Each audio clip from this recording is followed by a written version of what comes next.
Bonjour, bienvenue à ce nouveau Café Sapiens. Je salue tous ceux qui assistent au Café Sapiens en direct et puis je salue aussi tous ceux qui nous retrouveront un peu plus tard en replay sur la chaîne YouTube de l'Institut Sapiens. Alors aujourd'hui, nous allons nous intéresser à la vie des entreprises, au management et un thème qui est un buzzword, un thème qui a fait couler beaucoup d'encre au cours des derniers mois, le quiet quitting, la démission tranquille, la démission silencieuse. Et pour parler de ce phénomène, j'ai le plaisir de recevoir Sébastien Oléon. Sébastien est un consultant expérimenté et puis Sébastien a une expertise qui est le distinct de beaucoup de consultants, à savoir la sociologie des organisations. Ça s'enseigne en business school, c'est peut-être un peu moins connu que le marketing ou la finance, mais ça peut être très utile. Le plus simple, Sébastien, c'est que tu te présentes. Alors, quel est ton parcours en quelques mots? Effectivement, moi j'ai eu, comme tu le dis, j'ai eu la chance de découvrir la sociologie des organisations pendant mon parcours professionnel. C'est-à-dire que je travaillais dans le secteur industriel et dans le secteur financier, et je pense que comme beaucoup de gens qui nous écoutent, j'apprenais le management sur le tas, quoi. Parce que quand on est jeune, on sort de son école ou de quelques formations qu'on ait fait. Et j'avais le sentiment que je manquais d'une compréhension réelle de ce qui se jouait dans le fonctionnement des grandes organisations. Et j'ai eu la chance, alors j'ai essayé de lire des choses, ce qui est bien, mais j'ai eu la chance de participer à un programme de formation qui a été fait par une institution qui s'appelle le CEDEP, et dans laquelle on avait la chance que la sociologie des organisations soit enseignée par quelqu'un qui s'appelle François Dupuis, qui est quand même, de mon point de vue, le grand sociologue des organisations français, héritier de Michel Crozier et autres. Et on va voir que ça va nous aider parce que la sociologie des organisations donne des clés de lecture, c'est une science sociale, hein. C'est-à-dire qu'elle dépasse les opinions sur ce qui se passe, les phénomènes qu'on peut voir, elle s'appuie sur des recherches qui ont été faites, approfondies, pour comprendre ce qu'on appelle les modes de fonctionnement dominants et récurrents dans les organisations. Et donc typiquement, quand on a un phénomène comme le quiet quitting qui redevient d'actualité, on se dit toujours, est-ce que c'est effectivement une vraie nouveauté ou est-ce que c'est quelque part une résurgence de quelque chose, et la sociologie des organisations donne des clés pour le comprendre. Très bien, alors la règle du jeu pour ce Café Sapiens, c'est un peu toujours la même. Je vais poser un certain nombre de questions à Sébastien, et puis vous qui êtes en direct, si vous avez des questions, des remarques, n'hésitez pas à les faire par écrit dans le fil de discussion, et puis on essayera d'y répondre avec Sébastien à la fin. Alors, on parle du quiet quitting, mais quelle est ta propre définition de ce phénomène? Alors, en fait, la réalité, c'est que le quiet quitting n'a absolument rien de nouveau, si ce n'est ce terme qui a permis, comme tu le disais, de faire un buzzword. Parce que le quiet quitting, c'est ni plus ni moins qu'un phénomène décrit par les sciences sociales qu'on appelle les stratégies de retrait du travail. C'est-à-dire des situations dans lesquelles les collaborateurs ou les collaboratrices d'une grande organisation sont amenés par le contexte dans lequel ils travaillent à en fait faire le strict minimum. Donc c'est pour ça d'ailleurs que la notion de démission silencieuse, elle est intéressante, parce que c'est plutôt que de démissionner et de partir parce que on a du mal à se reconnaître, à travailler dans l'organisation dans laquelle on est, on fait une sorte de demi-démission qui est de dire, attendez, moi je ne fais que ce qui est prévu par exemple par ma fiche de poste, je ne travaille qu'exclusivement aux horaires qui m'ont été donnés, je ne mets plus cette espèce de supplément d'investissement qui permet d'avoir soit une meilleure performance, soit une meilleure qualité de service. Et en même temps, on ne peut pas me le reprocher parce que je fais stricto sensu mon job. Et ces phénomènes de stratégie de retrait ont été documentés dès les années 60. Donc on n'est quand même pas sur quelque chose de très nouveau. Ce qui est intéressant, et on en parlera, c'est quand même la forte résurgence de ce type de phénomène. Je fais un peu un spoiler, qui, dans les études que nous on fait, est directement lié à du post-Covid, c'est-à-dire en fait le très fort contraste qu'il peut y avoir entre l'autonomie qu'ont eu les gens, ou les façons de travailler très différentes qu'ont eu les gens pendant la crise Covid, et un retour, entre guillemets, à la normale, qui pose énormément de difficultés et qui conduit à ces stratégies de retrait. Et dans quel cadre as-tu été conduit à t'intéresser au sujet? Alors, on a fait ça en plusieurs étapes, parce que d'abord, on a eu la chance comme tout le monde, hein, je pense. Quand tu dis on, c'est... je vais préciser les on, c'est... Je pense que comme tout le monde, quand le Covid est arrivé, on s'est tous retrouvés donc bloqués en plein lockdown, parce que nous on était sur des activités qui n'étaient pas des activités qui continuaient. Et à l'époque, François Dupuis a eu l'idée de se dire si on en profitait pour faire ce qu'il a appelé une étude inter-entreprise sur la façon dont les entreprises faisaient face à la crise Covid. Et François est quelqu'un qui aime bien mélanger les genres. C'est-à-dire qu'il a beau être un sociologue des organisations, il a fait une équipe avec des praticiens, des sociologues, etc. Et donc, nous, on a participé à une étude auprès d'à peu près d'une douzaine d'organisations sur, donc c'est 800 entretiens qualitatifs, hein, pour vous donner un peu une idée de la magnitude, sur la façon dont ces entreprises s'adaptaient. Et sans surprise, ces études ont montré qu'il y avait des modes de fonctionnement dans lesquels les gens disaient, mais en fait, sortis de la crise, on a travaillé radicalement différemment pendant le Covid, et il y avait quand même beaucoup de choses qui étaient presque plus engageantes, motivantes, agréables que ce qu'on avait connu avant. Donc ça nous a donné envie de poursuivre des travaux sur comment les entreprises peuvent arriver à capitaliser sur les meilleurs fonctionnements, sur la façon dont elles ont cassé des habitudes pendant la crise Covid. Et c'est à ce moment-là, alors là, c'était pas avec François Dupuis, c'était dans le cadre de notre cabinet de conseil et puis un peu avec le CEDEP, on s'est rendu compte qu'il y avait des entreprises qui soit étaient arrivées à capitaliser sur des bonnes pratiques et donc maintenaient un très fort niveau d'engagement, et d'autres qui étaient confrontées à ce phénomène de quiet quitting parce que justement, elles revenaient à des modes de fonctionnement qui étaient désormais jugés moins efficaces parce que les collaborateurs et collaboratrices avaient fait l'expérience pendant la crise Covid de modes de fonctionnement plus simples. Je peux te citer un exemple, peut-être juste, parce que tu vas voir, ça, pendant la crise Covid, il y avait un sujet qu'avaient toutes les organisations, c'était la propreté des locaux, le fait de désinfecter les locaux. Il faut se rappeler, aujourd'hui, on a du recul sur cette maladie, mais au début, c'était le virus peut être mortel, etc. Donc, par exemple, quand tu étais dans une activité qui devait continuer, mettons, collecte d'ordures ménagères, toutes les 2 heures, il fallait désinfecter les locaux. Bah, tu passais pas par le formulaire 24Z-B des achats avec un budget, etc. et tout. Tu avais la direction générale qui avait dit on ouvre les vannes, et tous les interlocuteurs locaux étaient capables de dire je prends des gens pour nettoyer les locaux. Si les gens nettoyaient pas bien les locaux, ils en prenaient d'autres, etc. C'est-à-dire, sur quelque chose qui était simple, organique, ils retrouvaient de l'autonomie. Bah, après le Covid, certaines organisations ont dit on remet en place les processus achats, les processus de vetting, il faut avoir les lignes budgétaires, des choses comme ça. Tu crées une espèce de contraste assez sidérant entre l'efficacité et la simplicité de fonctionnement en mode de crise et un retour à des modes de fonctionnement auxquels étaient habitués les gens avant, mais sans avoir cette expérience de crise qui montrait qu'on pouvait faire différemment. Et là, il y a eu des tas de situations dans lesquelles les gens ont dit attendez, à une époque on me faisait confiance en période de crise, maintenant c'est presque de la défiance, très bien. Je fais le strict minimum, donc il y a le critique. Donc finalement, oui, tu es en train de prôner le mode de crise. 100%. Toute l'année en mode de crise, on serait hyper efficace. Alors, c'est pas exactement ça, mais ça peut être plutôt de dire que je pense que toutes les personnes qui, et quel que soit dans les gens qui nous écoutent, des gens qui sont ou en situation de management, quel que soit leur niveau hiérarchique, je pense qu'on a toutes et tous été confrontés à des situations où on se dit, on n'a pas l'impression que la façon dont on est organisé ou ce qu'on fait est la plus efficace, mais on ne sait pas vraiment comment faire différemment, et puis surtout, on s'autorise peut-être même pas à faire différemment. La force des crises, c'est qu'elles obligent à faire différemment. Et dans ces obligations à faire différemment, il y a un certain nombre de freins mentaux, de schémas mentaux de fonctionnement qui sautent, puisqu'il faut faire. Donc je ne suis pas en train de dire, Dieu merci, qu'il faut être tout le temps en mode de crise. Par contre, ce qui est certain, c'est que les entreprises qui ont capitalisé sur des modes de fonctionnement émergés de la crise, mais qui peuvent rester pertinents, y compris en période de non-crise, celles-là ont gagné des avantages d'organisation et, le cas échéant, des avantages de motivation des collaborateurs. Celles qui ne l'ont pas fait, elles ont créé un effet de contraste qui peut se retourner contre elles dans certains cas et conduire à des situations de démission tout court, de démission silencieuse et autres. Pour revenir donc à toute cette étude, à ce diagnostic, vous arrivez à quelle conclusion? Est-ce que c'est un effet de mode donc, lié au Covid ou c'est quelque chose finalement du durable? Enfin, comme tu le disais, finalement, c'est des phénomènes qui ont pu exister d'ailleurs bien avant le télétravail.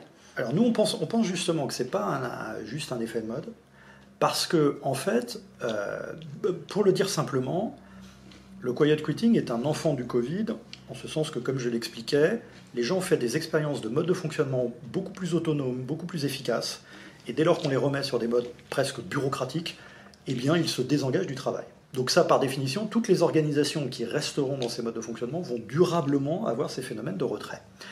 Mais il y a un deuxième sujet qui est que l'autre enfant du Covid, c'est le fonctionnement beaucoup plus accru du télétravail. Et ce fonctionnement du télétravail, si on le mixe même, Sapiens fait d'autres travaux sur l'émergence des intelligences artificielles, des chats GPT, en fait, n'est jamais qu'une facette d'une révolution profonde du fonctionnement d'un certain nombre d'activités dans les organisations qui sont ce qu'on pourrait appeler les activités tertiaires. Et ça, c'est porteur, en fait, de phénomènes de recroquevillement et de retrait massifs qui, de notre point de vue, dureront longtemps dans les organisations qui n'en prendront pas la mesure et qui n'intégreront pas dans leur façon de travailler des façons de réengager les collaborateurs. Donc c'est-à-dire que dans les causes de ce phénomène, donc tu le disais, finalement, il y a le phénomène bureaucratique. Celui-là, malheureusement, on n'en est jamais vraiment sorti, il faut bien le dire. Il y a le phénomène bureaucratique, il y a l'expérience de l'autonomie qui, aujourd'hui, avec le retour des procédures et des encadrements, est vécue comme de la défiance. Il y a la transformation profonde de la façon dont les gens coopèrent, qui fait que, notamment dans le cadre du télétravail, la coopération et les interactions entre les individus peuvent, suivant les activités qu'ils font, avoir une nature radicalement différente. Et si on ne pense pas correctement l'organisation du travail de ces personnes, on peut aboutir... François Dupuis, dans les multiples expressions qu'il peut avoir, il y en a certaines qui sont crozériennes, mais il y a du pur du plus, il y a une formule magnifique qui est l'organisation segmentée et séquentielle du travail, qui est en fait une définition du taylorisme, c'est-à-dire c'est de dire, quand les gens ne veulent pas coopérer, ou qu'on les amène dans une situation tellement ubuesque que c'est compliqué pour eux de faire des coopérations complexes, ils veulent être segmentés, faire leur partie du boulot, et en séquentiel, c'est-à-dire quelqu'un fera la suite. Et dans ce cas-là, il y a deux possibilités. Soit cette organisation ne nuit pas à la performance et l'efficacité de ce qu'il faut faire. Toi et moi, on a travaillé dans le secteur financier. Il y a plein d'analyses, par exemple, si tu veux faire de l'analyse de risque de crédit, des choses comme ça. S'il y a quelqu'un dans son coin qui fait de l'analyse de bilan, puis qui passe le reste à quelqu'un, etc., c'est pas forcément dégradant de la performance. Si tu veux faire de l'innovation ou lancer un nouveau produit, s'il y a des gens qui disent moi je m'occupe juste de cette petite partie de l'innovation, moi ça fonctionne pas. Et donc à la fin, tout le monde va se recroqueviller sur des sous-parties de l'activité et produire une espèce de Frankenstein par agrégation qui sera ni forcément très performant ni très efficace. Alors dans quelles entreprises as-tu observé le quiet quitting? Tu disais finalement c'est un phénomène de grands groupes. D'ailleurs, si on prenait presque des exemples extrêmes, sous Brejnev, dans les années 70, il y avait une blague, et c'était quelque chose qui... Voilà, on l'a même attribué à Brejnev, et en fait les gens disaient ils font semblant de nous payer, alors on fait semblant de bosser. Donc en fait, on va dire c'était beaucoup de quiet quitting, certainement à un niveau... C'était là du quiet quitting institutionnel. Voilà, institutionnel. Et puis à l'opposé, je lisais une interview dans la dernière, le dernier numéro de la Harvard Business Review du patron d'une boîte qui s'appelle GitLab, spécialiste de logiciels open source. Et c'est un fondateur d'une boîte qui a finalement décidé d'être nativement full remote, full télétravail, parce qu'au départ, il a trouvé des collaborateurs, j'imagine, un peu partout dans le monde. Et il a maintenu ce mode-là, ça se passe bien. Maintenant, il a mis aussi en place des modes de socialisation qui font que, j'imagine qu'il sait intégrer les jeunes collaborateurs, et puis que ça a l'air de marcher, quoi. Ouais. Il est orienté résultat, etc. Donc, entre ces deux extrêmes, qu'est-ce que tu as pu observer? Alors, pour répondre à ta question, je vais plutôt prendre le deuxième exemple que tu as cité, parce que en fait, je vais faire une autre métaphore, c'est un peu les animaux frappés de la peste, c'est-à-dire tous ne meurent pas, mais tous sont frappés. C'est-à-dire, il n'y a pas les entreprises confrontées au quiet quitting et les entreprises qui n'y sont pas confrontées. Il y a des types d'activités qui, si elles sont encadrées d'une façon excessivement contrôlante, bureaucratique, etc., vont produire un retrait, une stratégie de retrait du travail de la part des collaborateurs. Et notamment, le fait principal, c'est dans toute organisation, si vous avez des activités qui peuvent être effectuées en télétravail à distance, et que on voit, nous, deux erreurs, on peut dire, classiques des grandes organisations. La première, c'est une approche uniforme et limitée de la mise en œuvre du télétravail, typiquement 2 jours par semaine. Alors que dans la réalité, tu as des parties de l'organisation, si je reprends ton dernier exemple, où les gens pourraient bosser 4 jours en télétravail et avoir une journée sur site dans lesquelles là, ils ont toutes les interactions humaines efficaces. Et donc quand on dit à ces gens-là, bah oui, mais désolé, la règle c'est 2 jours, dans leur esprit, ils perdent 2 jours, 2 jours par semaine, ils perdent du temps dans les transports. C'est pas de nature à envoyer leur engagement. Et à contrario, tu peux avoir des activités dans lesquelles même 2 jours de télétravail, c'est pas concevable, parce qu'en fait, il y a une telle complexité. Tu vois, par exemple, gérer les difficultés clients, des difficultés de maintenance, par exemple, sur des sites industriels. Si tu télétravailles, tu risques d'avoir une difficulté de mobilisation des compétences et de la capacité à travailler des gens, parce que pour le coup, ils ne sont pas sur le site et ils n'ont pas accès aux mêmes moyens de travail, etc. Donc là où la réponse à ta question est complexe pour les grandes organisations, c'est que ce sont les activités d'une part et le contexte dans lequel les collaborateurs et collaboratrices font leurs activités qui risquent ou non de créer du quiet quitting. Et l'exemple le plus, alors quand même pour pas éviter ta question, je ne nommerai pas l'entreprise en question quand même par charité, les entreprises qui, par exemple, ont décidé que comme une partie significative de leurs collaborateurs étaient obligés de travailler sur site. Que de ce fait, tout le monde continuera à travailler sur site et au bureau, y compris des gens qui pourraient télétravailler. Celle-là enregistre des phénomènes massifs de démission des talents qui pourraient télétravailler et de retrait du travail, de quiet quitting des collaborateurs de fonction centrale, par exemple. Parce que, à la fin des fins, c'est un non-sens. A contrario... Le sentiment d'inéquité. Ouais. A contrario, parce que malheureusement, c'est complexe, les entreprises qui choisissent de dire on va avoir un développement, par exemple, du travail à distance et du travail sur site, bien organisé, pensé avec les managers pour ceux qui peuvent le faire, et puis des activités sur site. Elles sont confrontées à une autre forme de tension. C'est un peu une résurgence du col bleu, col blanc, mais accentuée par le fait que, si je te prends des entreprises industrielles qu'on a dans nos clients, en été, avant, l'ouvrier pouvait comprendre que lui, il travaillait dans un atelier où il faisait très chaud, et les cols blancs, ils avaient la chance d'être dans le bureau climatisé. Maintenant, il ne raisonne plus comme ça. Il dit, moi, je fais 1 heure de transport pour venir à l'usine, 1 heure de transport pour repartir dans des transports en commun bondés, et les gens qui me contrôlent, la plupart du temps, ils sont chez eux si elles n'ont pas de transport. Cette question de l'allocation du temps et de l'investissement qu'il faut faire pour se rendre sur son lieu de travail, c'est quelque chose qui devient urgent. Mais finalement, ce sujet du positionnement du curseur, on l'a eu aussi à, je dirais même une dizaine, une quinzaine d'années, sur ce qu'on appelait à l'époque l'open space. Il y avait même eu un bouquin qui s'appelait l'open space m'a tué. Oui, tout à fait. Or, le juriste qui a besoin de s'isoler, il n'avait pas forcément envie d'être sur l'open space et d'entendre les pas de ses collègues et voir des gens l'interrompre sans arrêt. Et donc finalement, là, avec le télétravail, c'est plus le bring your own device, mais c'est le bring your own office, si je puis dire. Je suis chez moi et finalement je m'isole et je suis bien pour travailler. C'est même pas uniquement le transport, etc. Mais tu vois, l'exemple que tu cites du juriste, c'est exactement ce qu'en sociologie on appelle la contextualisation de l'activité. C'est-à-dire, dire les gens peuvent travailler sur des open space, c'est réduire la vision de l'organisation du travail, je dirais, à ses modalités pratiques, logistiques. Dans la réalité, tu as certaines activités qui peuvent se faire en open space et d'autres, comme tu citais le juriste, qui peuvent passer. Et puis après, c'est comme les cavaliers de l'Apocalypse, il y en a un troisième, qui est que François Dupuis, dans ses bouquins Lost in Management, je pense qu'il y a un fil rouge qui est passionnant, où il explique la façon dont on demande en fait au management intermédiaire d'arriver à gérer des changements d'organisation et de fonctionnement, grosso modo, sans les aider. Et par exemple, on reproche beaucoup aux managers, dans les études que l'on voit, les collaborateurs disent « les gens ne me font plus assez confiance, me contrôlent excessivement, de manière à être sûr que je travaille, notamment quand je ne suis pas chez moi ». J'aimerais alerter sur 2 points sur ce sujet. La première chose, c'est aussi une des phrases que François prononce le plus, c'est « l'acteur est intelligent ». C'est-à-dire, la plupart du temps, oui, vous avez les 3 à 5% de managers, micro-contrôleurs, stressés, etc. Mais enfin, dans 95% des cas, les managers vont contrôler en suivant des procédures qu'on leur demande d'imposer. Moi, j'avais des gens en entretien qui me disaient « je dois finir l'entretien parce que je dois faire un rapport d'activité de ce que j'ai fait dans la journée ». Ce n'est pas leur manager qui leur imposait de le faire, c'était l'entreprise qui demandait un rapport d'activité des télétravailleurs. Donc là, c'est l'organisation au sens large qui crée de la défiance, pas simplement quelques managers.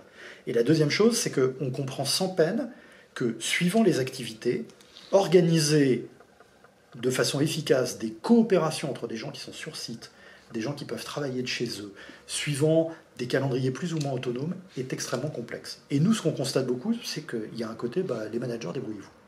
Et là, on a du retrait de ces managers. C'est-à-dire le quiet quitting du manager intermédiaire, à qui on a des injonctions de dire il faut que les gens soient efficaces, soit par exemple il faut qu'ils reviennent au bureau alors que lui-même est convaincu qu'ils seront aussi efficaces s'ils sont chez eux, etc.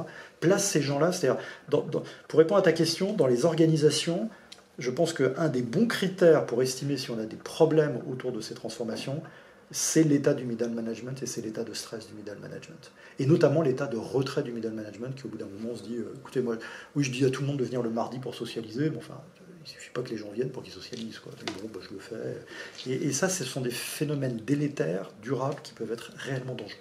Alors, il y a un mot que tu as prononcé plusieurs fois, c'est le mot contrôle, contrôle tatillon, bureaucratique, etc. Et en même temps, le contrôle, il est au faux. Moi, je travaille dans un établissement bancaire, on ne peut pas se passer de contrôle. Ouais. Et voilà, c'est comme le cholestérol, il y a le bon et le mauvais contrôle. C'est exactement ça. Je conseille la lecture des bouquins d'un sociologue qui s'appelle Christian Morel sur les décisions absurdes, où il montre que dans des situations extrêmes, hein, où la vie peut être en danger, traversée de zones d'avalanche pour des guides de haute montagne, salle d'opération pour des chirurgiens, etc., etc., il y a du contrôle. Alors, ça peut être en binôme, on double-check, principe des 4 yeux, etc.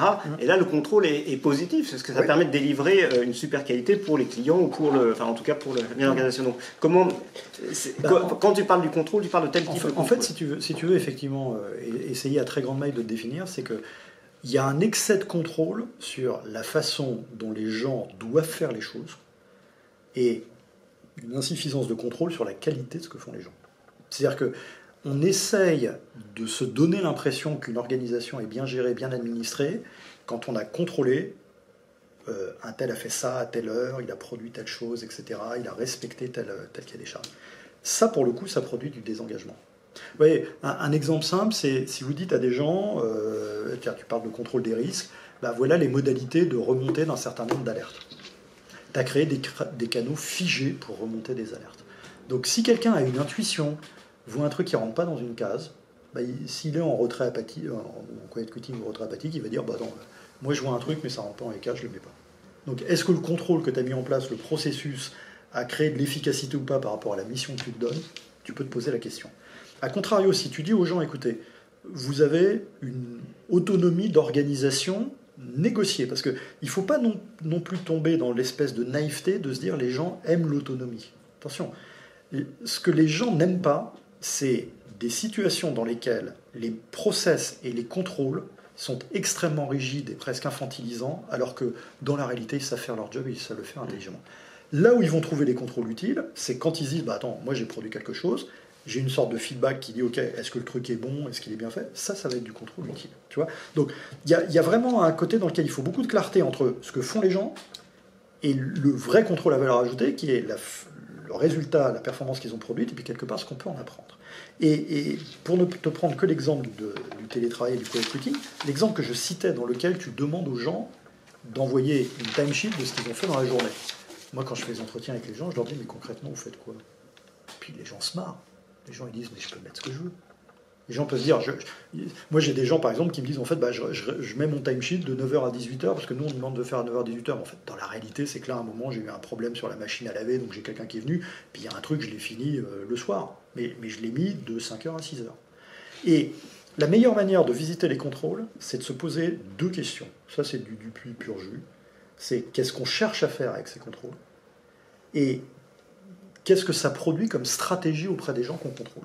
Si le contrôle crée un engagement accru, une meilleure compréhension de ce que font les gens par le contrôle, qui est une forme de protection, c'est-à-dire ils se disent, en étant suivi et contrôlé, je ne vais pas faire d'erreur, là le contrôle est efficace. Si le contrôle c'est de la bureaucratie paralysante, c'est totalement contre-productif.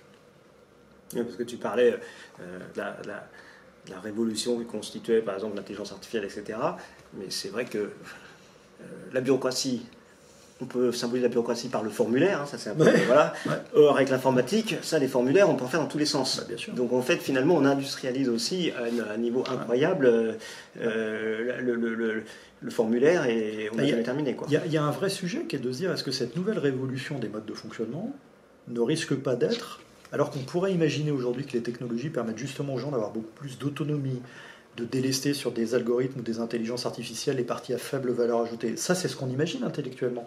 Mais la réalité, c'est qu'on voit plutôt de la rebureaucratisation et de la retaylorisation. C'est ce que tu décris. La bureaucratie 2.0. Exactement. Donc, en fait, on aimerait un monde de libération d'énergie et on recrée du Taylor, alors certes avec des acronymes intéressants et puis de la technologie rigolote. Mais ça, là, la question que tu poses typiquement, c'est une question cœur pour le fonctionnement des organisations futures. Et si les dirigeants ne s'emparent pas de cette organisation, la nature est telle qu'elle produira de la bureaucratie, du contrôle, des choses comme ça. D'autant plus qu'on a toujours du mal à élaguer, et finalement on se débarrasse de tel ou tel process, etc. Donc, on ajoute un process pour simplifier les process existants. Mais est-ce que tu as des statistiques à partager, ou est-ce que c'est plus quantique que quali? Là tu donnais ces exemples de collaborateurs qui doivent faire des timesheets, etc. Tu l'as constaté souvent, c'est dans quel type d'entreprise? Je te remercie de cette question parce qu'elle va me permettre de rebondir sur un deuxième point, qui est que les phénomènes dont on parle, ce sont des phénomènes qui sont à la fois complexes et contextuels. Et on constate, nous, et je pense que les gens qui nous écoutent l'auront vu eux-mêmes, que beaucoup d'études qui sont faites sur des phénomènes, ce sont des études qu'on appelle quantitatives déclaratives. Je vais mettre un peu les pieds dans le plat. De notre point de vue, ça ne permet pas de capturer ce type de réalité. C'est-à-dire que si demain tu fais un sondage où tu demandes aux gens votre niveau d'engagement, des trucs comme ça, etc., la réponse que tu vas obtenir n'est pas la réalité. Tu vas obtenir une réponse qui est une opinion, parfois un peu exacerbée. Donc, des statistiques sur le fait de dire quel est le pourcentage en moyenne de gens qui seraient en quiet quitting, etc., ce ne serait pas scientifiquement rigoureux de le faire. Par contre, il y a quelque chose qui est plus intéressant, c'est de se dire, nous on a fait quelques travaux dans lesquels on s'est amusé à comparer la performance et l'efficacité du fonctionnement d'activités comparables dans lesquelles soit il y avait un retour aux pratiques anciennes, les gens reviennent au bureau, il y a des procès, beaucoup de KPI, soit on essayait de capitaliser sur des modes de fonctionnement plus autonomes tirés de la crise. Je vais prendre un exemple, on a travaillé pour des entreprises dans lesquelles il y a une activité qui est a priori pas la plus sexy, c'est le recouvrement des créances impayées. D'accord que c'est pas... Et les recouvrements de créances impayées, c'est typiquement un job organisé de façon bureaucratique. C'est-à-dire que tu as un dossier dans lequel il y a la liste des factures qui sont impayées, le contact, etc. Et avant, c'est organisé sur des open space avec des gens qui doivent faire un certain nombre de calls, appeler la personne, etc. Il se trouve que ce recouvrement d'impayés a dû continuer à être fait pendant la crise Covid, qui a duré longtemps. Donc beaucoup d'entreprises, parce qu'elles avaient notamment les moyens technologiques, informatiques qui permettaient aux gens d'avoir toutes ces informations chez eux pour faire les relances, les gens les ont fait. Ben, on s'est rendu compte que sur une organisation qu'on a analysée spécifiquement, qui avait une entité qui était toujours en open space et une entité qui travaillait le taux de recouvrement des gens qui étaient en télétravail était 17% supérieur à celui des gens qui étaient sur site. Alors, on a creusé, parce que comme c'est dire... Mais sur le plan méthodologique, là, ça avait quelque chose de... Là, on pouvait se dire, voilà, il y a quand même une centaine de collaborateurs de part et d'autre, on a discuté avec eux pendant un peu de temps, en plus les managers avaient commencé à regarder le truc. Et on s'est rendu compte, parce que, tu vois, quand tu as ce genre de phénomène, il faut te dire, ok, c'est génial, mais pourquoi ? Et le sentiment, par exemple, des managers qu'on avait, était que les gens, en fait, qui étaient en télétravail, travaillaient plus. En se disant, comme ils savent qu'ils économisent du temps de transport, ils remettent une partie. Donc, comme ils ont plus d'horaires télétravaillés, leur occurrence d'arriver à contacter quelqu'un qui peut payer une cohérence à payer est supérieure. C'était que marginalement vrai. Ce qui était vrai, par contre, c'est comme ils travaillaient plus de 9h à 18h, il y en avait, par exemple, qui savaient, ils avaient des gens dans le BTP, par exemple, bah, ils les appelaient à 7h du matin. Donc là, ils avaient plus de chances de les avoir, donc plus de chances d'arriver à recouvrir une créance. Ce qui veut dire qu'à contrario, ils pouvaient très bien se faire une pause déjeuner ou un truc dans lequel ils se disaient bah, j'arrête de bosser à 12h et je reprends à 16h, parce que avoir des gens au téléphone pour payer des créances impayées entre 12h et 16h, j'ai aucune chance.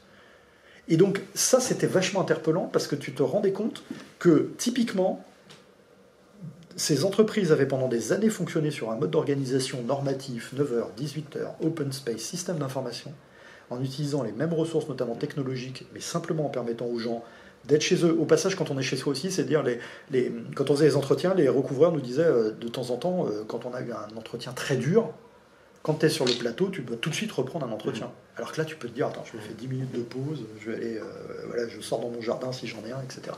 Et donc, c'est un bon exemple quand même d'efficacité. Et j'inciterais, moi, les organisations qui veulent aller sur ces sujets à moins regarder les problèmes et essayer de les quantifier, que de plutôt essayer de quantifier la valeur ajoutée qu'il peut y avoir, et le cas échéant, ajuster les problèmes qu'il peut y avoir, à adopter d'autres modes de fonctionnement. Alors j'espère que vous êtes nombreux, et surtout ne passez pas en mode de quiet quitting vis-à-vis de notre émission. Ça serait embêtant si vous... Voilà. Alors il y a une question qui se rapproche, enfin qui complémentaire, qui vient du public. Quelle est l'importance de ce phénomène selon les pays membres de l'OCDE? Est-ce que tu as une vision un peu internationale? Tu étais aux États-Unis il y a peu de temps. Alors oui, mais alors là j'ai appris au contact du fameux Dupuis une espèce de rigueur intellectuelle qui fait que non, j'ai pas d'éléments. Ce que je peux dire quand même, c'est que d'abord, il y a pas... le CEDEP est une organisation très internationale. Il n'y a pas d'organisation et de pays qui disent nous on n'a pas le phénomène chez nous. Tout le monde l'a. Hein. Alors, il peut prendre des formes plus ou moins massives, vous voyez, par exemple, et parfois d'ailleurs il y a des comparaisons internationales qui ne sont pas très pertinentes, parce que ce qu'on a appelé la grande démission, par exemple, qui est un autre phénomène où là, carrément, les gens quittent l'entreprise. Oui, les 7 millions d'Américains qui ont disparu dans la nature. Exactement, qui sont partis, etc. Je pense qu'on fait beaucoup de comparaisons sur, pour le coup, des contextes différents. Quiconque a travaillé aux États-Unis sait que demain, un Américain qui travaille sur la côte Est, quitter son job, aller bosser dans quelque chose de différent sur la côte Ouest, ne lui pose pas de problème, dès lors que le marché immobilier lui permet de se relocaliser. Quand on parle de grande démission en France, on a très bien vu que en fait, la réalité est beaucoup plus subtile que ça. Par contre, que toutes les grandes organisations, pays de l'OCDE, soient confrontées à ces phénomènes de révolution du travail tertiaire et d'organisation du travail, à des phénomènes de retrait, de stratégie de retrait, de quiet quitting, comme on l'appelle, dans certains types d'activités, notamment post-Covid, avec un focus particulier sur les télétravailleurs, et qu'elles aient également des difficultés, on en a peu parlé, d'intégration. Parce que un des grands problèmes également qui crée ce quiet quitting et cette démission silencieuse, c'est, vous imaginez, j'imagine qu'il y en a qui nous regardent, regarde, toi comme moi, quand on a travaillé, on a été accueillis dans des entreprises où tout le monde travaillait sur site, on pouvait rencontrer les gens de façon informelle, c'est-à-dire en dehors de notre travail, on avait des tas d'occurrences et de possibilités d'avoir des contacts informels qui nous apportaient beaucoup. La personne qui est rentrée, je reprends même l'exemple de ton gars là, qui a des gens qui travaillent en full télétravail, recréer ce lien, ces réseaux, est devenu beaucoup plus difficile dans certaines organisations pour les jeunes générations. Et ça, c'est un sujet sur lequel, pour le coup, on voit quand même, Dieu merci, certaines entreprises s'intéressent. Oui, parce que finalement, c'est peut-être une digression, mais je pense que c'est peut-être pas mal parler 2-3 minutes sur ce que tu appelles la grande démission, donc c'est 7 millions d'Américains, mais même en France, est-ce que en ce moment, c'est un certain nombre de boîtes qui ont du mal à trouver, alors ces tensions, les gens qui accepteraient peut-être plus des CDD que des CDI, peut-être également un peu plus de difficultés pour le secteur public de recruter, alors est-ce que c'est lié justement à ce poids de la bureaucratie? Est-ce qu'il y a quand même des liens? D'abord, nous, ce qu'on observe, c'est que c'est toujours pareil, hein, on est sur un phénomène complexe. Parce qu'il n'y a pas du quiet quitting, mais au-delà du télétravail. Ouais, même dans des boîtes où il n'y a pas de télétravail, finalement. Raphaël, il faut se dire vraiment qu'il faut avoir en tête que ce phénomène, il est extrêmement complexe. Et qu'au moment où on se parle, et même nous, avec les quelques études qu'on a fait, et je te remercie de ta gentille invitation, on n'a jamais que gratté certains sujets dans lesquels on commence à mieux comprendre les phénomènes, mais c'est extrêmement complexe. Je pense que dans ce que tu dis, il y a par exemple deux choses qu'on constate. La première, c'est que dès lors que le rapport au travail est très dicté par les activités que l'on fait. Moi, par exemple, je vais te prendre un exemple qui va te parler quand on dit, voilà, les jeunes et le télétravail. Au sens de la sociologie des organisations, c'est un non-sens. Parce que le jeune, ultra diplômé, sur un métier en tension, travaillant dans une grande métropole, ne va pas avoir le même rapport au travail que le jeune sous-diplômé en province, etc. Donc, dans les phénomènes que tu cites de difficulté à recruter, etc., ça revient à ce que je disais précédemment, c'est moins les entreprises qui ont des problèmes que les activités qui ont des problèmes. Si on prend le cas de la fonction publique, il se trouve que nous on travaille autant avec la fonction publique qu'avec des fonctions privées, tu te rends compte que les tensions que tu as par exemple et les difficultés à recruter, c'est sur des compétences dans lesquelles à nouveau le privé a pour le coup des fonctionnements moins bureaucratiques, paye mieux et autorise même le cas échéant du télétravail si tu veux avoir les trois effets qui sont les effets les plus attractifs. Là où avant, et puis on voit aussi avec les débats sur les retraites, etc., le statut particulier qu'apportait la fonction publique est en train plutôt de se déliter, alors que pour un certain nombre d'intervenants, il peut y avoir la possibilité d'aller trouver une meilleure presque protection du travail dans le secteur privé. Donc on a plus des phénomènes, si tu veux, de transvasement d'activité qu'un problème structurel de fond. Je vais là encore mettre les pieds dans le plat sur un truc. Tu as probablement entendu parler de cette étude de la Fondation Jean Jaurès qui s'appelait la paresse autour de la grande flemme. C'est une étude quantitative, donc forcément l'interprétation est difficile et honnêtement un peu accusatoire. C'est-à-dire, si tu considères que, par exemple, le cœur de cette étude, c'est une question qui est posée, qui est de dire quelle est l'importance du travail pour vous dans votre vie. Et puis, alors d'abord, il y a deux défauts. On te parle que des gens qui ont mis très important. Si tu regardes depuis que cet institut fait ses études, les gens entre très important et important au travail, la somme des deux n'a pas tellement varié. Par contre, le côté très important, effectivement, baisse. Bah oui, quand tu es dans un monde dans lequel les 35 heures sont passées par là, tu peux plus t'organiser si tu es en télétravail, etc. Bah oui, le travail va avoir une importance relative. Qu'est-ce que tu mets comme terme derrière importance? Donc, la compréhension des phénomènes à l'œuvre, elle est très complexe. L'approche statistique et quantitative, elle peut être extrêmement piégeuse. La clé, c'est la compréhension du contexte avec les acteurs. Oui, même parfois on dit, voilà, on est peut-être passé d'une société de l'effort à une société du confort, et puis le canapé devient un peu le centre de tout, mais on peut très très bien travailler toute la journée sur un canapé. Après, qu'est-ce que ça peut faire? Et si tu reprends mon exemple du recouvrement de créances, qui est loin d'être le métier le plus sexy du monde, tu as des gens qui travaillent sur le canapé plus efficacement que des gens qui étaient dans l'ancien système organisé d'open space, etc. Donc, je crois, dans ce que tu dis, ce que j'aimerais que les gens gardent en tête, c'est que on sait très bien, et c'est aussi ce que tu apprends la sociologie des organisations, qu'on a toujours tendance à considérer que les structures, d'ailleurs pour être précis, sont bien conçues, et que le problème c'est l'humain et être très accusatoire sur l'humain. Je pense que la période qu'on ouvre, toutes les personnes qui rentreront là-dedans en se disant quand on a des problèmes, c'est les gens, passeront à côté de la clé qui est de dire non, il faut comprendre le système. On va rentrer dans les années qui viennent dans des situations dans lesquelles les entreprises qui seront capables de créer un contexte, un système qui donne envie aux gens d'exprimer leurs capacités, une certaine implication dans leur travail, celles-là seront gagnantes. Il n'y a pas de raison de penser qu'elles n'y arriveront pas. Si elles font de la bureaucratie, elles n'y arriveront pas. Ça, on est certain. En fait, voilà, je souhaitais te poser cette question. Parmi dans notre public, il y a certainement des managers, des dirigeants d'organisation, des consultants, des salariés.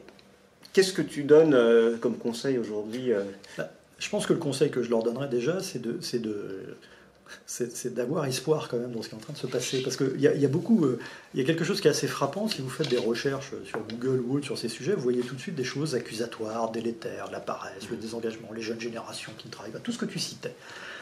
C'est le monde dans lequel on vit. On fait plus de buzz avec des ondes un peu négatives qu'avec des ondes positives.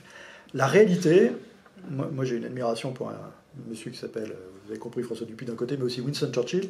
Winston Churchill disait la différence entre l'optimiste et le pessimiste, c'est que le pessimiste voit la difficulté dans l'opportunité, alors que l'optimiste voit l'opportunité dans la difficulté.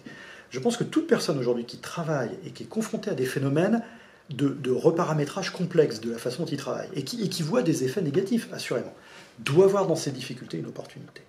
Je pense qu'aujourd'hui, quand on est un manager dans une organisation, on a tout à fait la possibilité d'aller discuter avec des managers de son propre niveau, avec sa hiérarchie, sur ces sujets, parce que les sujets sont sur la table. Je pense que l'intérêt d'un truc comme le Café Sapiens, c'est que si le Café Sapiens parle du quiet quitting, et la question même qui m'a été posée sur l'OCDE, c'est bien que le problème existe. Quand un problème existe, on ne peut pas l'ignorer. Donc si des managers qui, par exemple, assistent à ce qu'on raconte là, ou ont vu d'autres choses, disent « j'aimerais bien aller en parler avec mon chef parce que moi je le vois chez moi », soit le chef répond « fermez le banc, on applique les procédures », il y aura un problème. Soit le chef dit « non mais t'as raison, essayons de comprendre le truc, essayons d'y travailler, en interne, en externe, et là on pourra progresser ». Et pour ce qui est des consultants, c'est aussi mon métier, c'est difficile parce qu'on rentre tous avec nos prismes dans cette histoire et avec nos convictions. Et je pense qu'aujourd'hui, quand on est des consultants, il faut essayer d'avoir l'humilité de se dire on va nous demander d'émettre des conseils sur une situation qui est très mouvante et encore largement incomprise. Donc il faut accepter de dire régulièrement, ce qui est toujours dur pour un consultant, je ne sais pas, je vais creuser, je vais voir. On n'a pas la science infuse actuellement sur ces sujets. Alors on a une question d'un participant. Voilà, la situation de crise induite par le Covid a contraint les managers à être parfois plus permissifs avec certains employés, comme par exemple être plus souples sur les horaires, même en télétravail. Certains ont également été en chômage partiel sur de longues périodes. Ces situations ont créé un phénomène de cliquet et ont créé beaucoup d'attentes de compréhension de la part des employés envers leur management. Alors comment sortir de ces situations? Voilà, on revient toujours sur ces... Là, je vais prendre cet exemple. Je remercie la personne qui a posé cette question parce que on est typiquement dans une subtilité. C'est-à-dire, si un manager considère qu'il a été permissif, c'est pas la même chose que s'il considère qu'il a donné l'autonomie avec beaucoup moins de contrôle à ses collaborateurs parce que c'était ce qui était le plus efficace à l'instant T. D'accord ? Je prends un exemple simple. Aujourd'hui, donner la capacité aux gens d'organiser leur travail dès lors qu'ils produisent de bons résultats est quelque chose que doivent accepter un certain nombre d'organisations. Beaucoup de managers aimeraient le faire, mais on leur dit c'est pas possible. On leur dit non, les horaires de travail c'est ça. Sinon après on peut pas suivre les horaires, les heures sup, etc. Mais si des managers sont convaincus, je vais pas dire qu'ils doivent être permissifs, mais qu'ils doivent donner la permission à leurs collaborateurs de sortir peut-être un peu du cadre, ce qu'on appelle les désobéissances organisationnelles, mais parce que ça produit de l'efficacité. Il ne faut pas qu'ils hésitent à le faire. Il y a quelque chose de sous-jacent là-dedans, par contre, c'est le rapport au chômage partiel et autres. C'est-à-dire, vous avez des activités dans lesquelles les gens se sont trouvés du jour au lendemain à être payés en ne faisant pas leur activité, et donc on se dit, ils ont pris la culture de la flemme. Ce n'est pas la réalité que montrent nos études. La réalité que montrent nos études, c'est que le chômage partiel, il posait un problème majeur. Si j'étais au chômage partiel pendant la crise, ça veut dire que je ne servais à rien. C'est-à-dire que moi je n'avais pas besoin de travailler. Et en fait, dans les études qu'on a faites, on se rend compte que la question du réengagement des gens qui ont été durablement au chômage partiel pendant la période de crise, c'est de retrouver l'utilité et la justification de leur travail. Or, pour certains d'entre eux, il faut appeler un chat un chat, la période de crise a montré qu'on pouvait très bien fonctionner sans eux. Et ça, c'est un vrai sujet d'organisation et de management, parce que ces gens-là, si on peut fonctionner sans eux, c'est parce qu'on leur demande... Le sujet des bullshit jobs. Ça peut être un sujet lié effectivement au bullshit job, ou typiquement, tu vois, aux activités de contrôle qui, justement, étaient arrêtées pendant la période de crise, qui montraient bien qu'elles n'avaient pas tant d'efficacité. Mais là encore, ne regardons pas les individus, regardons le système. Des gens qui font des contrôles inutiles, c'est pas parce qu'ils ont choisi de les faire, c'est parce que la structure au sens large leur demande de faire ces contrôles. Et c'est aussi la responsabilité, notamment des dirigeants, de se rendre compte que s'il y a des gens qui se désengagent parce qu'ils ont soit des bullshit jobs, soit des activités qui sont peu valorisées, bah, c'est une opportunité de repositionner ces gens-là sur d'autres choses. Donc, par rapport à ce que tu disais, une formule que j'aime bien, c'est que il faut des règles du jeu, mais il faut aussi du jeu dans les règles. Bah ça, c'est crozérien. Voilà. Mais oui, peut-être pour donner, éventuellement partager des bonnes pratiques que tu as pu voir, que ce soit en matière de recrutement, en matière aussi de discours sur le retour sur site, parce qu'il y a ce sujet-là. Et puis aussi, tu parlais des managers intermédiaires, de l'encadrement, qui parfois peuvent avoir des difficultés. Est-ce que sur tous ces sujets-là, tu as pu observer des choses à partager? Il se trouve qu'il y a certaines organisations avec lesquelles on a travaillé sur justement la question du retour sur site, par exemple. Je vais prendre ce sujet-là. Le retour sur site a été compliqué dans énormément d'organisations pour principalement 2 raisons. La première, c'est que beaucoup de grandes organisations sont rentrées dans le sujet de la transformation de leur site de travail, notamment là où sont les activités tertiaires, drivées par la volonté de faire une économie de coûts immobiliers, de se dire si on met les gens en moyenne 2 jours au télétravail, on a besoin de 40% moins de places de bureau parce que ça te fait partir, premièrement. Et deuxièmement, tu parlais des open space, la génération d'espaces de travail qui sont présentés de façon positive comme étant modulaires, aménageables, etc., et qui, dans la réalité vécue par les acteurs, peuvent être j'ai mon casier de piscine tous les jours, je ne sais pas où je vais aller. C'est-à-dire, il ne faut jamais oublier que le lieu de travail était un lieu de vie, et que pour le coup, on en a fait maintenant un lieu de passage pour effectuer des tâches. Les entreprises qui ont pris conscience de ça rapidement ont fait plusieurs adaptations qui fonctionnent bien. Par exemple, elles ont fait des zonings dans lesquels... moi j'ai connu... on a travaillé pour une entreprise dans laquelle il n'y avait aucun zoning. C'est-à-dire que tu avais un siège social, mais les gens de RH pouvaient être complètement partout dans l'organisation, les gens de risque. Donc t'imagines, on te dit reviens sur site pour travailler avec tes collègues, et l'organisation même de la réservation de ton bureau fait que tout le monde étant partout, tu sais pas où ils sont, tu les trouves pas, etc. Donc déjà, celles qu'on fait du zoning en disant, ok, par exemple, la division X dans laquelle il y a 100 personnes, comme il y a du télétravail, il y a 60 places assises, mais c'est la zone de la division X, ça fonctionne bien. Première chose. La deuxième chose, c'est que les crises qu'on a vues sur le retour au travail les plus marquées, c'est, pour simplifier, des entreprises qui avaient donc réduit de 60% leur surface de bureau, mais comme elles n'avaient pas accompagné les managers autour du télétravail, beaucoup de managers se disaient, quelqu'un qui télétravaille le lundi ou le vendredi, c'est du week-end prolongé, c'est pas du vrai boulot, donc je demande aux gens d'être là le lundi, je demande aux gens d'être là le vendredi, et puis généralement ils télétravaillent chez eux le mercredi parce qu'il y a les enfants, mais ils viennent le mardi ou le jeudi. Mais en réalité, tu avais un taux de remplissage qui était 80 ou 90% du besoin, là où tu l'avais mis à 60%. Ce qui a créé des situations assez ubuesques. Et là, l'astuce, c'est comme toujours, c'est de faire... C'est-à-dire, plutôt que de laisser en entrechoquement les managers trouver des situations à ça, c'est de dire, ok, on a un problème, on le constate, il faut qu'on travaille collectivement pour déterminer comment on peut le faire. Attendu qu'il y a un troisième aspect qui est la socialisation, mais alors là tu me permettras encore de mettre les pieds dans le plat. N'oublions pas que les grandes organisations, avant la crise, la socialisation, c'était l'after-work, auto-organisé par les collaborateurs, parce qu'on avait coupé tous les budgets de séminaires, de team building, de que sais-je. Les entreprises qui arrivent à recréer du lien sont celles qui réinvestissent soit dans des temps de socialisation avec des moyens, soit qui vont utiliser, par exemple, des programmes de formation, des choses comme ça, pour recréer un collectif humain. Celles-là, elles s'en sortent bien. Celles qui ne le font pas entrechoquement, ça fonctionne bien. Donc, sur le retour sur site et la création de collectifs, là encore, c'est compréhension du contexte et des actions avec une intention. C'est pas juste laisser les managers, entre guillemets, se débrouiller et trouver la meilleure solution, la plupart du temps dans des injonctions contradictoires de contrôle et de manque de moyens. Et puis il y a tout le sujet, tu parles de socialisation, tout l'informel, la sérendipité. Voilà, moi, j'aime bien le managing by wandering around, me balader. Ouais. Donc quand je vais, finalement, si j'enchaîne des réunions chez moi, je prends mon exemple perso, du coup, je suis chez moi. Quoi. Je fais mes réunions. Mais entre 2 réunions, j'ai même pas le temps de voir des gens, parce que finalement, j'enchaîne les réunions. Et puis entre midi et 2, je vais manger sur un coin de table. Mais avec la cantine, les machines à café, les couloirs, etc., il peut se passer plein de choses. Donc tout ce côté-là, est-ce que tu as déjà là aussi des bonnes pratiques? Je vais te prendre même une autre bonne pratique sur la partie télétravail, parce que je pense que là, tu as fait une description qui était presque idyllique, parce que je suis sûr que ton agenda, comme ce que je vois beaucoup, il est pire que ça. C'est pas tant que tu enchaînes tes réunions, c'est que tu as plein de réunions où tu en as même plusieurs sur le même créneau, parce que il y a un des défauts du télétravail, parce qu'on n'a pas formé les gens, c'est la présomption de disponibilité immédiate. C'est-à-dire, maintenant, tu vois, avant, s'il avait fallu faire une réunion sur site, on aurait dit, tiens, est-ce que tu es dispo, est-ce qu'on peut trouver une salle et tout. Là, maintenant, balance ton invitation avec le lien, toi, tu l'acceptes en la mettant dans l'agenda en disant je verrai ce que je fais. Et puis, tu vois plein de managers, par exemple, qui, au dernier moment, disent je vais aller à celle-là plutôt que celle-là parce que j'en ai deux. Ça, c'est le premier problème. Et le deuxième problème, c'est le back-to-back. C'est-à-dire que, comme tu dis, c'est la journée du télétravailleur, elle est infernale, quoi. C'est-à-dire, c'est les gens, on enchaîne des meetings. C'est le visio-métro, c'est le visio-boulot-dodo après voilà, le métro-boulot-dodo. Exactement, c'est visio-boulot-dodo, parfois ça commence tôt, tard, etc. Là, on voit des organisations, par exemple, qui, alors, il y a des tentatives normatives qu'on trouve toujours presque... je ne vais pas essayer d'avoir un terme trop négatif, on va dire c'est charmant, c'est la charte du télétravail. C'est-à-dire d'essayer là encore de mettre des normes et de la bureaucratie en disant organiser des choses comme ça, ça ne fonctionne pas.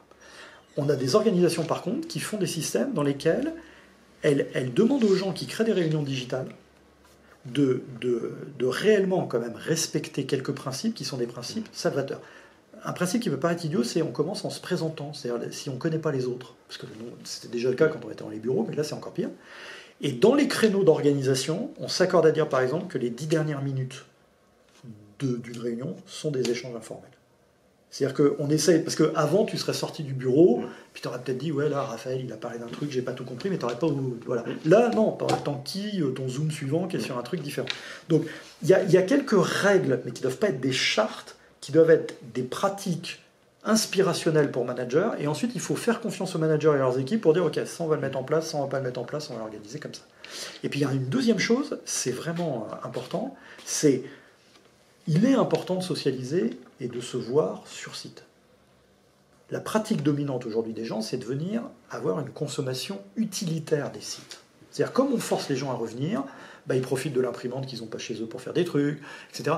Ils vont aller voir des gens. Il y a une autre expression, je voudrais la citer ici, parce que quand on a travaillé avec François Dupuis, il y avait une vraie sociologue des organisations qui s'appelle Cécile Rowe, et qui à un moment a mis aussi une résurgence d'un truc en disant le problème du télétravail, c'est que ça va créer ce qu'on appelle des collectifs affinitaires, qui était une notion qu'avait bien décrit Crozier. Collectif affinitaire, ça veut dire quoi? Ça veut dire je ne travaille pas avec les gens avec qui j'ai besoin de travailler, je travaille avec les gens que je connais, que j'aime bien.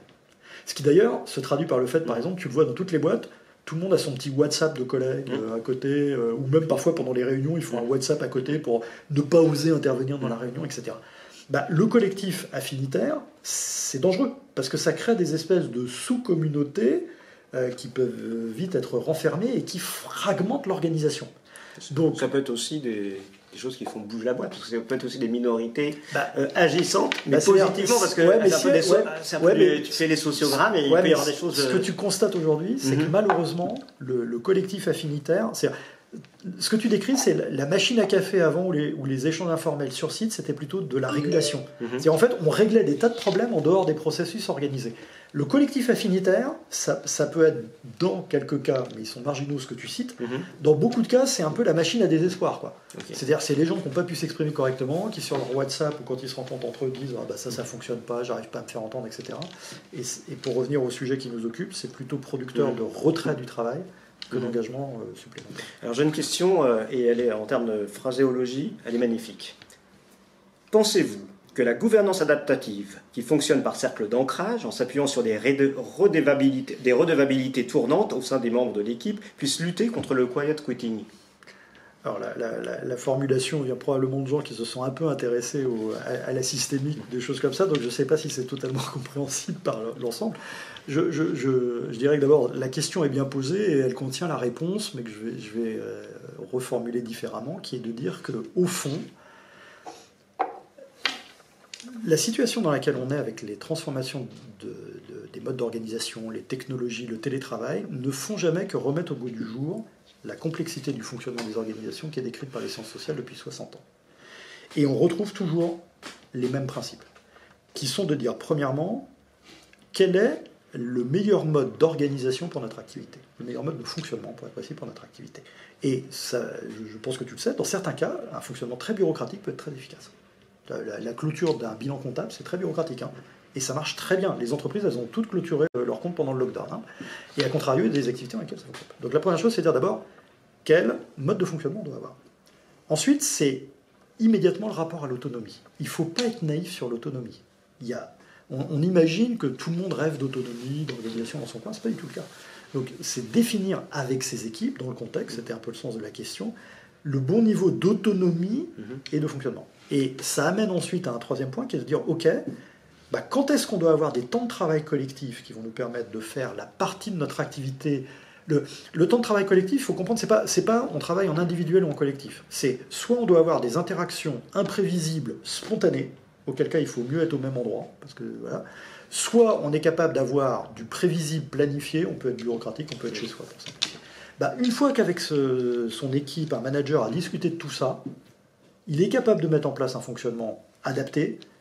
Et la dernière chose à faire, c'est régulièrement une révision des 5000 km en disant qu'est-ce qui marche pas, qu'est-ce qu'on peut améliorer. Sans oublier toute la problématique de l'intégration des nouveaux, des jeunes collaborateurs, oui, et des débutants. Et qu'il faut prendre dans cette équation. Voilà. Absolument. Et pour eux d'ailleurs, la socialisation est un vrai sujet. Oui, et tu as raison de mettre le doigt là-dessus, parce que je pense que, comme toujours, dans les lames de fond dont tu es en train de parler, ce sujet est probablement un de ceux qui sont les moins compris, pour deux raisons. Il est sous-estimé parce que généralement les nouveaux arrivants dans les organisations ne sont pas ceux qui ont le plus voix au chapitre. D'autant plus qu'ils ont été peu intégrés. Et puis il y a toute une école de pensée autour du jeunisme, les jeunes doivent révolutionner l'organisation, qui fait qu'on positionne parfois le sujet de la jeunesse et de rapport de la jeunesse au travail pas toujours au bon niveau.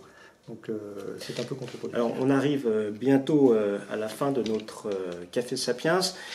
Est-ce qu'aujourd'hui, on peut se projeter? Est-ce que, il y a en plus des effets de balancier, etc. Alors, voilà, imaginons, on se revoit en 2028. Ouais. Qu'est-ce que tu diras Alors, bien malin. Un nouveau Café Sapiens. Je vois que nous avons un micro qui ressemble un peu à une boule de cristal, mais malheureusement, j'adorerais pouvoir répondre à cette question, mais c'est très difficile. Non, je crois que ce qu'on peut dire, c'est autant dire comment, parce que là, on a parlé du quiet quitting, qui est un des symptômes de difficultés rencontrées à la faveur de transformations profondes de l'organisation du travail, liées à, on va dire, pour résumer ce que j'ai dit, l'expérience de l'autonomie et de mode de fonctionnement simplifié pendant la crise Covid, les gens veulent le retrouver, l'émergence de nouvelles technologies, le télétravail en premier, mais bien sûr les intelligences artificielles et autres qui vont changer les modes de travail, la situation globale du monde, je veux dire, des activités qui vont être affectées par la crise écologique, le fait de travailler différemment. Donc on va rentrer, et on le sait, dans des périodes de bouleversement considérables.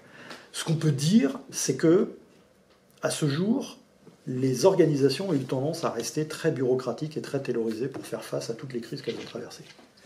Notre conviction est que si elles continuent à le faire, elles vont rencontrer des difficultés absolument terribles, que ce soit sur les talents, l'efficacité, la performance, etc. Par contre, les organisations qui seront capables de se dire, au fond, il faut refaire un temps du management, un temps de la compréhension des activités, une véritable connaissance de ce que font les gens, et une construction adaptée et contextuelle, pas le côté bureaucratique, la même règle pour tout le monde, la même organisation pour tout le monde, on va retrouver, en tout cas pour les organisations qui le feront ça. Et la bonne nouvelle, c'est qu'il y en a certaines qui commencent déjà à le faire. Dieu merci.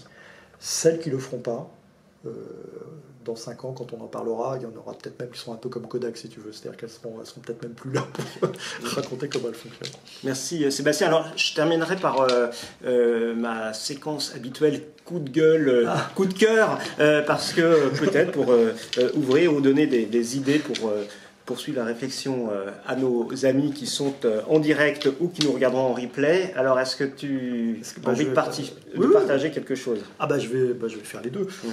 Non, mais je pense que le coup de gueule, vous l'aurez compris, c'est toutes les fois, parce que les gens qui nous regardent, j'imagine, essayent aussi de comprendre ce qui se passe. Je n'ai pas la prétention d'avoir apporté des réponses à tout, Dieu merci. Je vous donne, moi j'ai un seul coup de gueule, c'est méfiez-vous soit des approches accusatoires. Quand on commence à vous expliquer que le problème, c'est la paresse, des trucs comme ça, etc., ayez un réflexe dans votre tête de dire c'est quand même un peu trop simple. Comment expliquer que des gens hyper engagés pendant le Covid deviennent désengagés après?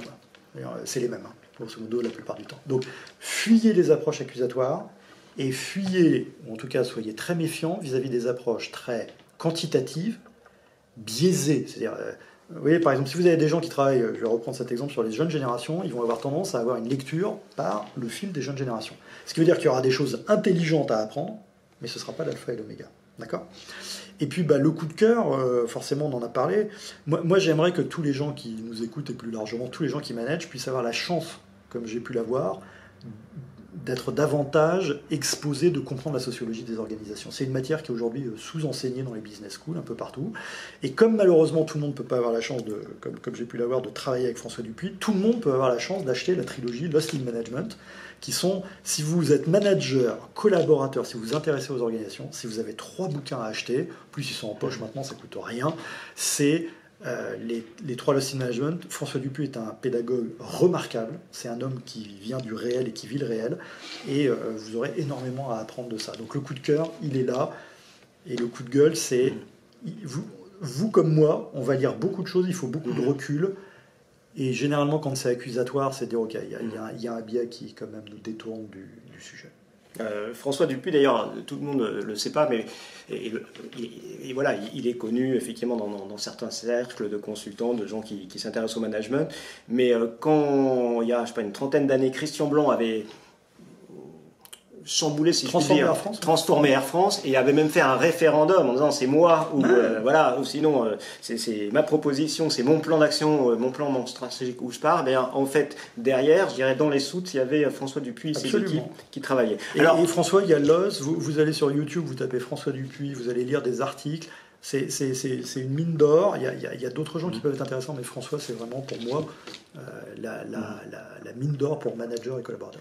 Alors quant à moi, je terminerai par 2 coups de cœur. Le premier, c'est un film qui s'appelle Tar, T-A-R. Ah oui. Un film, pour moi, c'est un chef-d'œuvre, un film remarquable avec une actrice non moins remarquable qui est Cate Blanchett.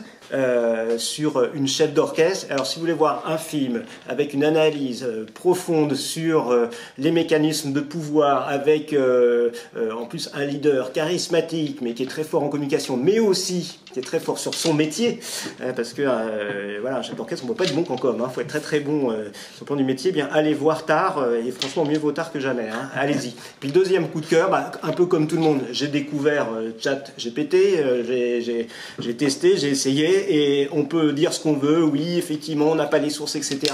Mais l'essayer, c'est approuver. Enfin, c'est quand même un outil remarquable. Et on se dit que d'ici 5 ans, on a là une nouvelle techno incroyable. Et alors, ça tombe bien, parce que le prochain Café Sapiens, dans une semaine, eh bien, il sera consacré à ChatGPT avec 2 invités de marque.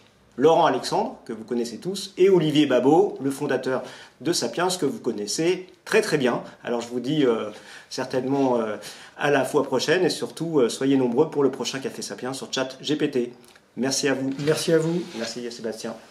Merci Raphaël.